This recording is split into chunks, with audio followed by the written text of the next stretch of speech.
Asetosal bukan, Pak? Asetosal. Oke. Kalau asetosal buat apa? Mengurangi sakit kepala bukan, Pak? Ya, salah satunya mengurangi sakit kepala, ya anti nyeri, anti inflamasi dan seterusnya.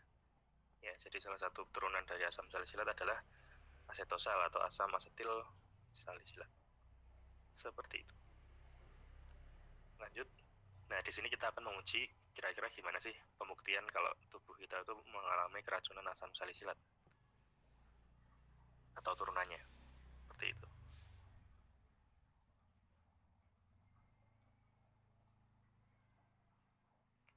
Tujuannya yang spesifik, mahasiswa mampu mengidentifikasi dan menentukan asam salisilat dan turunannya pada sampel dengan metode uji yang sesuai. Dasar teorinya sama, alat yang digunakan, tabung reaksi, pipet tetes, kertas lakmus. Nah, ini masih sangat sederhana. Identifikasinya menggunakan metode kualitatif.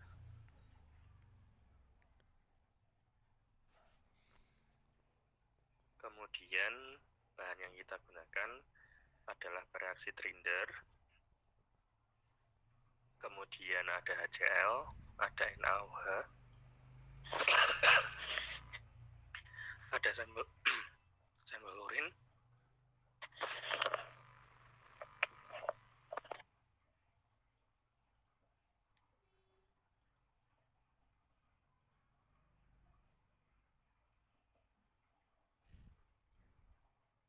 asam salisilat, aspirin atau asetosal tadi, salah satunya.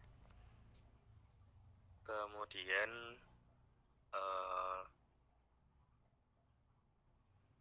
isi dari reaksi Trinder. Ya, jadi reaksi Trinder nanti kita harus membuat dulu. Kemudian bisa kita gunakan untuk melakukan pengujian identifikasi keracunan pada asam salisilat atau pada turunannya. Seperti itu. Ya, pembuatan reaksi Trinder. Silakan dicatat. Isi dari reaksi Trinder adalah yang pertama, yang ini ya, HgCl2,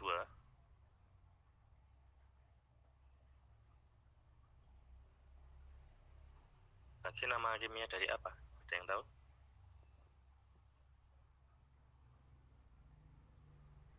Hg nama kimia dari apa?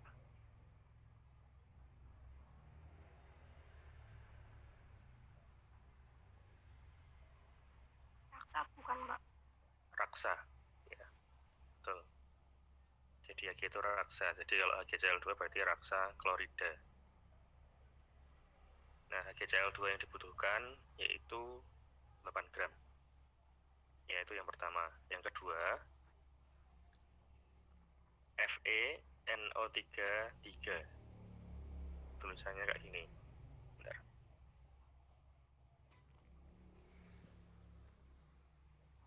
Ferronitrat.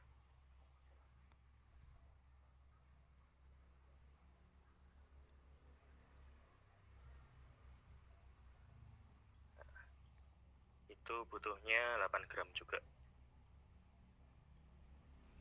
Kemudian yang ketiga, HCl1N atau satu normalitas, butuhnya 24 mili. Kemudian yang terakhir, diat dengan aquades atau air suling sampai 200 mili.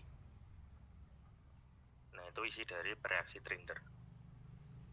Ya, jadi kalau membuat reaksi Trinder, isinya adalah raksa klorida 8 gram, ferrinitrat 8 gram, HCl1 normalitas 24 mili, diat aquades sampai 200 mili. Kalau saya butuhnya 100 mili, HgCl-nya butuhnya berapa gram? 4, Pak. 4 gram. 4 gram. Ya, dan seterusnya. Ya, disesuaikan. Nah, itu untuk bahan-bahannya. Aspirin banyak ya di pasaran ya. Ada beberapa macam merek yang mengandung aspirin. Asam salisilat juga sama seperti itu. Sampel urin untuk sampel kita, ini untuk kontrol positifnya dan seterusnya. Nah, cara kerjanya sekarang tambahkan 0,1 mili pereaksi Trinder pada 2 mili sampel. Sampelnya nanti urin, aspirin, dan asam salisilat dan dicampur selama kurang lebihnya 5 detik. Ya, diaduk. Jika perlu pakai vortex.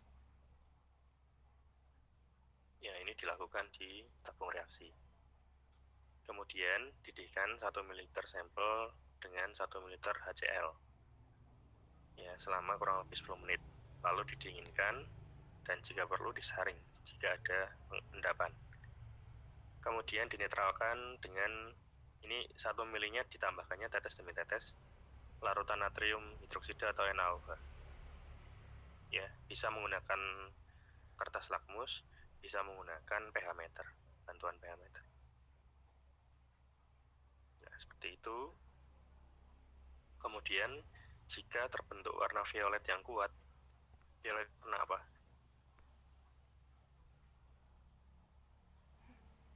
Bahasa Indonesianya Ungu. ungu. Ya. Jadi kalau terbentuk warna ungu yang pekat seperti itu, maka ada salisilat di dalam sampel yang kita uji. Nah, harusnya aspirin sama asam salisilat hasil pengujiannya warnanya apa? Kalau sampel 2 ini. Hasil pengujiannya apa warnanya? Ungu. Violet. Ya, violet. Ya, karena mereka positif, kontrol positif yang mengandung salisilat. Nah, kalau urin belum tentu ya. Kalau orangnya memang keracunan atau setelah konsumsi asam salisilat, pastinya juga hasilnya nanti warnanya ungu. Ya, karena kelebihan salisilat. Tapi kalau tidak konsumsi salisilat, tidak keracunan salisilat, maka harusnya tidak berwarna ungu. Seperti itu. Kemudian, adanya bahan pengawet dari golongan asida, dia juga bereaksi kuat dalam uji ini dan dapat memberikan hasil positif palsu pada sampel urin yang mengandung keton dengan konsentrasi tinggi. Nah, ini hati-hati untuk orang-orang yang mengalami gejala diabetes atau kencing manis, gula darahnya tinggi. Nah, biasanya kalau orang yang memiliki gula darah yang tinggi, nilai ketonnya pun juga akan tinggi. Nah, di sini dia akan memberikan pengaruh, yaitu hasil positif palsu. Kita bisa menduga bahwasanya dia akan mengalami keracunan salisilat, padahal tidak. Ya, jadi hati-hati. Oleh sebab itu, perlunya wawancara atau ditanya dulu tuh orangnya sebelum dites, apakah punya riwayat gula darah atau enggak, gula darah yang tinggi atau tidak. Kemudian apakah habis mengonsumsi obat-obat tertentu atau makanan tertentu yang mengandung pengawet asida atau tidak, dan seterusnya. Seperti itu. Nah, uji ini sangat sensitif untuk mendeteksi dosis terapeutik terhadap ini ya, salisilat dan turunannya. Asam salisilat, asam asetil salisilat, asam 4 amino salisilat, metil salisilat, salisilamida, dan seterusnya. Ya, jadi ini yang ingin kita tuju, warna violet ini. Seperti itu. Nanti dituliskan. Sampelnya urin orang 1, urin orang 2, aspirin, asam salisilat. Nah, warnanya apa? Di sini ditulis. Demikian untuk yang praktikum 3. Silakan kalau ada pertanyaan. Nih, hati-hati catatan di sini ya. Ada positif palsu. Nah, terjadi positif palsu itu di mana? Apa saja kondisi yang menyebabkan positif palsu pada pengujian asam salisilat?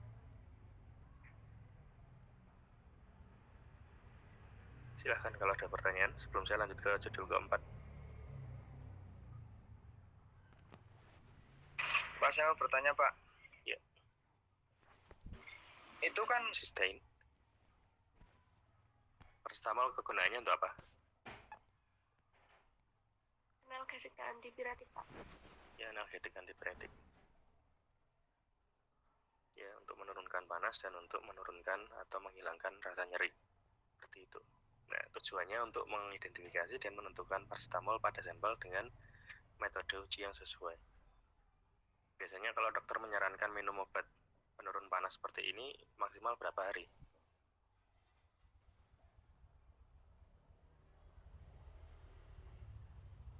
lama penggunaannya.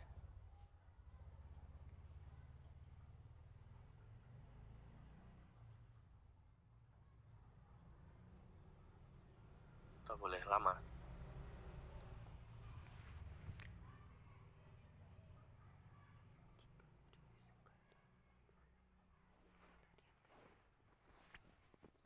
Berapa hari minum paracetamol? Ya, kalau lebih dari 3 hari orangnya harus masuk lagi. Orangnya harus kontrol atau harus diperiksa oleh dokter untuk mengetahui penyebab lain dari gejala yang ditimbulkan. Ya, misalkan kok masih demam, masih nyeri ya, setelah 3 hari minum paracetamol kok nggak turun-turun, ya harus dicek tuh berdasarkan hasil lab atau yang lainnya. Ya, jadi kurang lebih 3 hari. Tujuannya apa? Agar untuk menghindari ini keracunan paracetamol. Karena kalau terlalu lama dan terlalu banyak konsumsi paracetamol, maka akan terjadi hepatotoksik atau keracunan pada organ hatinya. Alat yang digunakan ada tabung reaksi, pipet, Bunsen, penjepit tabung. Bahannya ada asam hidroklorida yang pekat, kemudian ada larutan okresol aquos, larutan kresol, kemudian larutan amonium hidroksida yang cair juga aquos, kemudian ada paracetamol dan ada urin. Cara kerjanya, tambahkan setengah mili asam hidroklorida pada setengah mili sampel, ya, sampelnya bisa urin atau bisa paracetamolnya.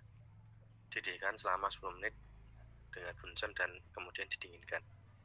Lalu tambahkan larutan okresol dan tambahkan larutan amonium hidroksida, diaduk selama kurang lebih 5 menit. Baru kita interpretasi hasilnya. Nah, terbentuk dengan segera warna biru royal. Udah pernah lihat CUSO4 ya? Warnanya apa? Biru.